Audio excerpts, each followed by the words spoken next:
මෙහෙම කරලා මොකක්ද කරන්නේ? මට ගලු බෝල් පුරන්නකෝ. ඔහොම නම් කරන්න බෑ. ඉන්නවා විදියක් කිය. මේක අල්ලගන්න. හරිද? මගේ බෝතලයක් ගන්න. හරිද? ඒ පාර මෙන්න මේ වගේ ඉලක්ක දෙන්න. හරිද? ඉලක්ක ඉදලා ගලම් බෝල දානවා මෙන්න මෙහෙම ඇතුළට.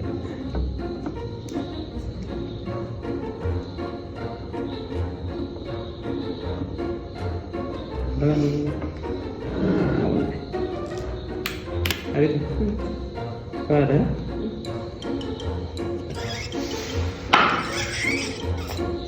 දැන් පුළුවන්.